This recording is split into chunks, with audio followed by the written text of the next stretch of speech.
Et bonjour à tous, bienvenue sur la chaîne de l'Hexamon Crypto. Nous sommes le 12 février 2024, il est 12h35 à l'heure à laquelle je fais cette vidéo. On va faire un point sur quelques cryptos à surveiller de très près pour le mois de février. Je vais découper cette vidéo en deux parties parce que sinon ça prendrait trop de temps. Donc là on va regarder 5 ou 6 et je vous referai une vidéo pour 5 ou 6 autres crypto-monnaies dans quelques jours. Mais en tout cas, voilà, on va démarrer cette vidéo. Je vais vous montrer 5 crypto-monnaies très intéressantes à suivre.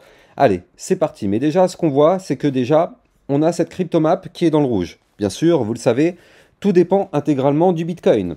Là, on est dans le rouge parce que le Bitcoin chute, toute la cryptomap passe dans le rouge instantanément dès que le Bitcoin chute, tout chute avec lui. Donc là, les cryptos que je vais vous présenter, eh bien, certes, elles ont des belles configurations, mais le problème, il n'est pas là. Le problème, c'est que si le Bitcoin se met à chuter, eh bien, on est sûr et certain que ces configurations ne vont jamais se valider. Donc, toujours bien suivre ce que fait le Bitcoin. On va voir tout ça ensemble dans cette vidéo. Bien sûr, je rappelle à tout le monde que tout ce que je vais dire dans cette vidéo n'est en aucun cas des conseils financiers. On démarre avec cette première crypto. Donc, ce sont des cryptos qui sont toutes en vue jour. Donc ça, vous avez compris l'importance des échelles de temps. Je vous ai fait des vidéos formation gratuites en libre accès. Je rappelle que moi, je suis un des youtubeurs qui vous fait des vidéos gratuites pour vous former. Il y a d'autres youtubeurs qui vous font payer ça très cher, mais moi, sur mon site internet lexamoncrypto.fr, vous avez tout gratuit en libre accès. Le lien est en description de cette vidéo. Donc là, on est en vue jour. Donc effectivement, on sait que ça commence à devenir intéressant au niveau de la puissance du pattern. Et donc là, on est sur le IOTX avec un pattern en latéralisation, donc en range. Vous le voyez ici, il y a cette grosse boîte violette qui est là. On est dans une latéralisation. Mieux que ça, on est aussi dans une compression des bandes de Bollinger. Ça signifie que là, on est en perte de volatilité. Et donc du coup, ça signifie surtout qu'on va avoir un mouvement de sortie de ce range qui risque d'être explosif. Alors, bien sûr, tu n'as pas de boule de cristal, moi non plus. Je ne sais pas de quel côté ce range va être breaké. Tout ce que je vois là, c'est qu'on est plutôt vers le haut du range et que du coup, ça augmente, en tout cas aujourd'hui, les probabilités que ce range soit breaké dans les prochains jours par le haut. Maintenant, si jamais, comme je vous l'ai dit en introduction, on a un Bitcoin qui chute, tout le marché crypto va chuter et donc là, le IOTX va se diriger doucement vers son bas du range et malheureusement risquer de le breaker par le bas. Donc attention à quand même ce scénario de toujours bien surveiller ce que fait le Bitcoin. Néanmoins, là on voit qu'on n'est pas très loin de breaker, donc je vais vous donner le niveau clé à surveiller. Le niveau clé il est là, 0,04405. Ça c'est le niveau clé à breaker en vue jour pour effectivement avoir une cassure du range qui correspond en plus par la même occasion aux bandes de Bollinger. Cassure du range plus cassure de bande de Bollinger resserrée égale signal avec, avec force. Donc les targets à aller chercher, ce sera ici. Dans un premier temps, les... Combien? Alors, tac, comme ça on voit les pourcentages en même temps. Ce serait déjà dans un premier temps les 0,046362. Puis dans un second temps, 0,04997. Voire même, pourquoi pas, revenir chercher ici la résistance des 0,05515. Ce qui pourrait nous former un pump d'environ 25% dans les prochains jours, prochaines semaines. Mais encore une fois, je le rappelle, à l'unique condition que ce range soit breaké en vue jour. Tant que ce range n'est pas breaké en vue jour, il ne se passera strictement rien. Et j'insiste sur ça, parce que la dernière fois, j'ai une personne qui m'a contacté en me disant « Ouais, mais Lexa, t'as dit que ça allait pump, mais ça n'a pas pump. » Alors qu'en réalité, pas du tout. Là, la personne avait pris une position dans une figure relativement similaire à celle-là. Donc vous le voyez, on a un range. La personne avait pris par exemple position ici vers le milieu du range en pensant que ce range allait être breaké. Sauf que manque de chance, ce range n'a jamais été breaké. Vu que c'est une résistance le haut du range, le range n'a jamais été breaké. Et hop, la personne s'est retrouvée le bec dans l'eau. Donc du coup, c'est pour ça qu'il faut toujours attendre qu'il y a des cassures pour avoir des confirmations. Actuellement, nous sommes bloqués par une résistance. Ni toi ni moi ne savons si on va breaker cette résistance. Mais en tout cas, si on break, ça pourrait être effectivement très intéressant à suivre du côté du IOTX. Donc voilà, affaire à suivre, on la garde quand même sous le coude. Crypto suivante, le BNB. Donc là, on retrouve une configuration très similaire à celle de l'IOTX. C'est-à-dire que on a une phase de latéralisation. Et là, vous le voyez, ici, le BNB a déjà tenté une première fois de breaker son range par le haut. Malheureusement, pour l'instant, sans succès, parce que là, vous le voyez, le niveau clé à breaker, il se trouve ici à 324,2. Là, on le voit parfaitement, nous n'avons pas réussi à breaker. On s'est même, pire que ça, fait rejeter par la résistance. Donc, pour l'instant, on patiente. On est dans un rejet. Pour l'instant, on n'y arrive pas. Patience, patience. Aucun signal d'achat, alors qu'il est vu qu'on est rejeté par le haut du range. Néanmoins, vu qu'on a des bandes de Bollinger très resserrées et qu'on n'est pas très loin du haut du range, eh bien, il faut surveiller cette crypto-monnaie parce qu'effectivement, si le BNB se met à breaker ce range dans les prochains jours, eh bien, effectivement, on pourrait connaître une phase haussière intéressante pour aller chercher les 337 $, puis par la suite les 359. Pour l'instant, on n'y est pas encore une fois, nous sommes sous résistance, mais est-ce qu'on va réussir à la breaker? Ça, on n'en sait rien, on va la surveiller de près. Moi, regardez, je vais mettre ma petite alerte. Comme ça me permettra de revenir sur le BNB et le surveiller quand ça deviendra un petit peu plus chaud bouillant. Mais là, pour l'instant, on n'y est pas, donc affaire à suivre. On a des bandes de Bollinger resserrées. Donc là, ce sera pour dire que le mouvement de sortie risque d'être assez volatile. Et c'est d'ailleurs ça qu'on cherche. Nous, on veut des crypto-monnaies volatiles, justement. Pas des cryptos qui vont faire du plus 1% ou autre. On veut des cryptos qui vont péter et péter fort. Donc, c'est possible que le BNB le fasse, mais à l'unique condition de breaker ce range par le haut. On continue. Crypto Océan. En plus de ça, c'est une crypto liée à l'intelligence artificielle. Avant de continuer et vous donner les niveaux clés, je rappelle que les likes et les commentaires sont très fortement appréciés. C'est grâce à ça, bien sûr, que ma chaîne YouTube est mieux mise en avant par les algorithmes de recherche de YouTube. Et moi, c'est un travail que je fais pour vous au quotidien. Donc du coup, je compte sur vous pour me donner un maximum de force. Les amis, ça, ce sera grâce à vous si ma chaîne peut exploser. C'est uniquement grâce à vous. On l'a vu, samedi, vous aviez été très nombreux à liker. Et grâce à ça, il y a eu pas mal de visibilité sur les réseaux. Donc ça, du coup, c'est entièrement grâce à vous. Je vous en remercie. Mais surtout, ne lâchez rien. Likez, commentez et essayez de partager sur vos réseaux sociaux. Bref, Crypto Océan. Celle-là, qu'est-ce qu'on voit? Eh bien, on voit qu'effectivement, là, on est dans une phase de latéralisation, donc de range. Et donc déjà, à partir du moment où, ici, on le voit parfaitement, avec cette ligne de tendance baissière, donc ce trait bleu que vous voyez ici, à partir du moment où cette ligne avait été breakée par le haut, on a eu notre signal d'achat, le premier, parce que là, nous étions dans une tendance bear. À partir du moment où ça a breaké, on est passé en tendance bull. Suite à ça, on a pump, on a été chercher quoi? Le haut du range, tout simplement. On a été chercher le haut du range, en breakant en plus de ça une résistance ici, au 0,4636. Maintenant, voilà, on n'a pas le choix. Vous le voyez ici, on a été taper le haut du range, on est rejeté. Pour l'instant, on est rejeté. Donc, ma petite flèche verte, pour l'instant, n'a strictement aucune valeur, parce que je ne sais pas du tout si on va réussir à le breaker, ce fucking range. Si le Bitcoin, il se met à cracher, eh bien, qu'est-ce qui va se passer? Le océan, il va faire quoi? Il va suivre le Bitcoin et il va chuter. Et donc, du coup, on ne breakera pas ce range. Donc, on n'en sait rien. Mais là, on n'est vraiment pas loin du tout. Donc, le niveau clé à breaker sur le océan protocole se trouve ici, à 0,4798. Ça, c'est la résistance. Si on break cette résistance, effectivement, comme vous l'indique ma petite flèche verte, on pourrait avoir une phase haussière qui arriverait pour aller chercher, pourquoi pas, dans un premier temps, une résistance à 0,5050, puis la résistance suivante va se trouver ici à 0,5296, voire même, pourquoi pas, les 0,5651. Ça, ce serait dans l'unique condition de breaker ce range par le haut. Si malheureusement on n'y arrive pas, on viendra chercher le support des 0,4636. Si ce support vient à lâcher, vous l'avez compris, on risque de chuter pour aller chercher le support suivant des 0,4249. Donc ne crions pas victoire pour l'instant. La configuration est certes explosive, mais pour l'instant, malheureusement, on n'y arrive pas.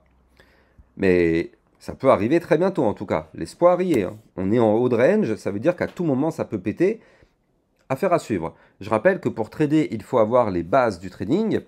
Il faut savoir qu'est-ce que c'est qu'une méthode de scalping, une méthode de day trading. Il faut savoir comment on fait pour trader un range, comment on trade une résistance. Et donc tout ça, je vous l'apprends au travers de mes vidéos formations gratuites en libre accès sur mon site internet dont le lien est en description de vidéo.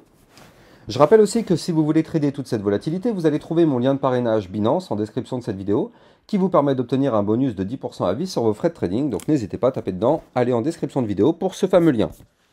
Bref, on continue la crypto suivante, le DYDX. Alors elle est très intéressante aussi bien en vue long terme qu'en vue jour, qui est aussi une vue semi-long terme. Mais regardez ça. Là, je me mets en vue long terme sur le DYDX. Qu'est-ce qu'on voit? On voit qu'on latéralise à fond. Déjà, dans toute cette phase-là, vous le voyez, on a un gros range qui avait tenté d'être breaké ici par le haut. Malheureusement, derrière, le Bitcoin s'était mis à retracer, donc du coup, tout le marché crypto a chuté avec le Bitcoin.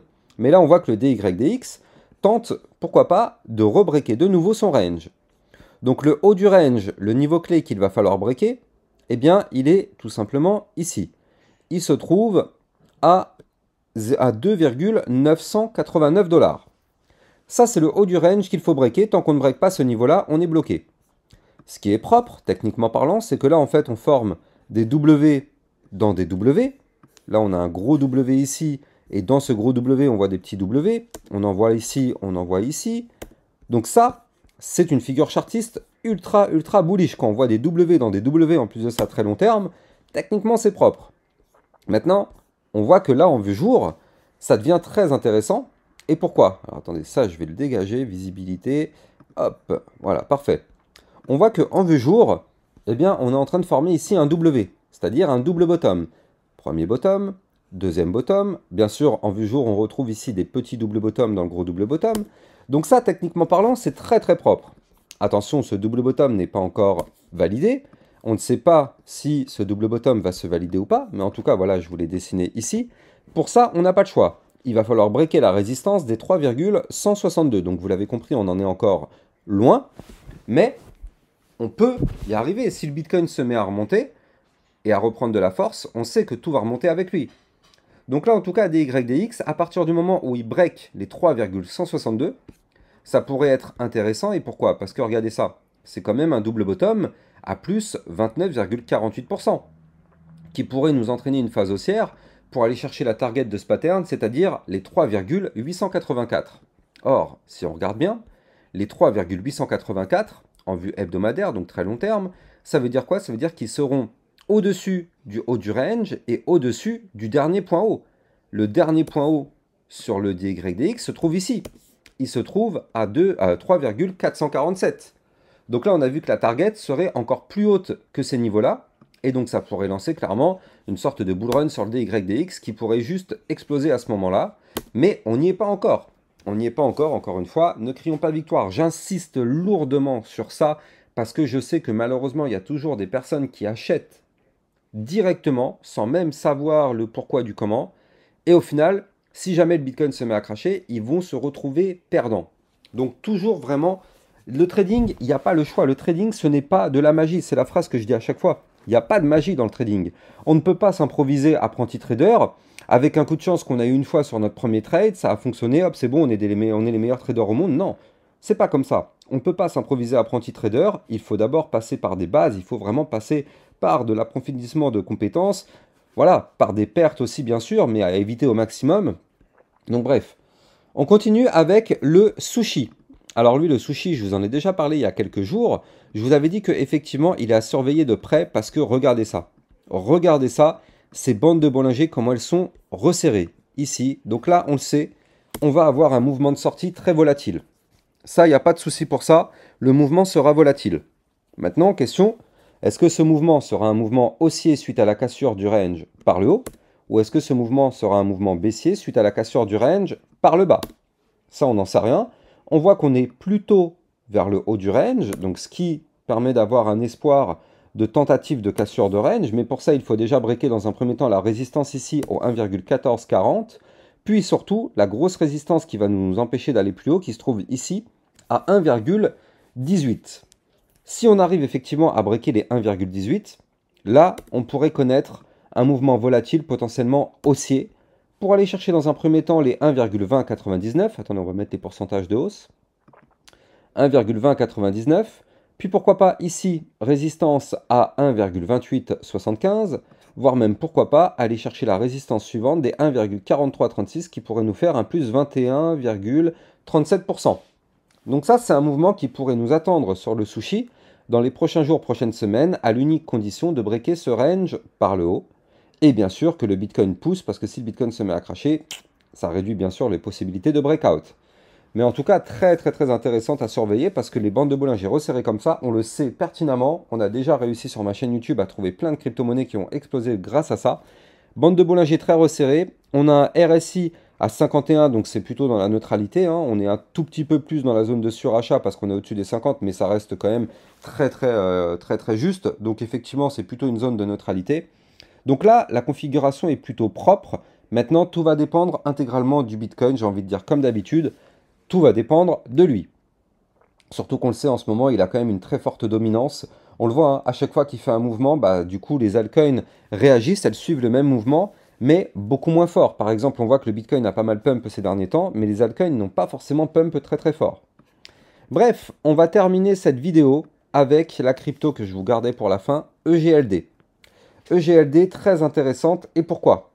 Encore une fois, avant ça, je rappelle, les likes et les commentaires, les amis, n'hésitez pas à en mettre un maximum, ça me donne un maximum de visibilité sur les réseaux, je compte sur vous. Bref, donc EGLD, très très intéressant, et pourquoi? Donc là, vous le voyez à l'écran, je vous l'ai dessiné, on a l'apparition d'un premier bottom, puis ici, deuxième bottom. Attention, figure chartiste pour le moment non validée.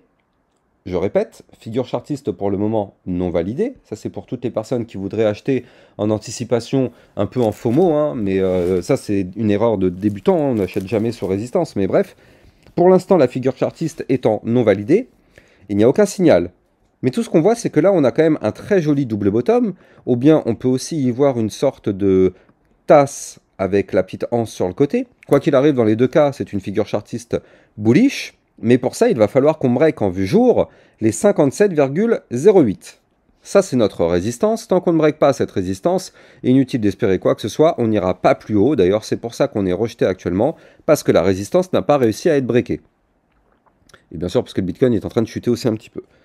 Mais en tout cas, ce qu'on voit, c'est que ce EGLD, on n'est quand même pas très très loin du tout de breaker. Et donc, on va regarder la target théorique de ce pattern. La target théorique est d'aller chercher ici les 65,42 avec un pourcentage théorique de pump d'environ 16,90%. Alors, bien sûr, ne crions pas victoire. La target, certes, elle est là-haut, mais attention, on va avoir quand même une belle résistance intermédiaire ici, à 60,21, voire même une autre résistance ici, à 61,24. Est-ce qu'on arrivera déjà dans un premier temps à breaker la ligne de coup du double bottom? Déjà, on n'en sait rien. Deuxièmement, si on break, est-ce qu'on ira chercher la target? On n'en sait rien non plus, vu qu'on a des résistances intermédiaires, ça pourra nous faire office de barrage. Néanmoins, la configuration reste quand même très très belle. Double bottom, bande de Bollinger resserrée. On a un RSI qui se trouve à 53. Donc c'est un tout petit peu encore une fois dans le surachat, mais ça va encore, ça va. C'est vrai que quand on prend des positions, il vaut mieux avoir des positions entre 30 et 50 au niveau du RSI. Maintenant, 50 en vue jour, ça va encore. Mais en tout cas, là, on est sur une très très belle configuration en vue jour sur le EGLD. Et regardez, en vue hebdomadaire, donc en vue très long terme, on est sur ce qu'on appelle un rounding bottom. Ici, on a le rounding, tac, comme ceci. Puis ici, on a une sorte de rejet qui nous forme maintenant au final une tas-séance, comme ceci. Donc là, en réalité, en vue hebdomadaire, si on arrive à breaker les 72,94, là, on pourrait connaître un EGLD qui explose tout simplement pour aller chercher des points beaucoup plus hauts. Donc ça, ce sera vraiment à surveiller de très très près aussi, parce que ce rounding bottom, bon certes, on en est encore loin, hein, mais il pourrait performer si on arrive à valider tout ça. On croise les doigts. En tout cas, le EGLD est dans les prochains jours, pourquoi pas, une crypto à surveiller avec ce double bottom qui pourrait, pourquoi pas, aussi se valider. J'espère que vous avez kiffé cette vidéo. N'oubliez pas de liker, commenter, partager au maximum. Allez regarder en description de cette vidéo pour aller trouver mes liens de parrainage qui vous permettent d'obtenir des bonus lors de vos inscriptions sur les différentes plateformes. Quant à moi, j'ai plus qu'à vous souhaiter une excellente journée et je vous dis à plus tard pour une prochaine vidéo. Ciao, ciao!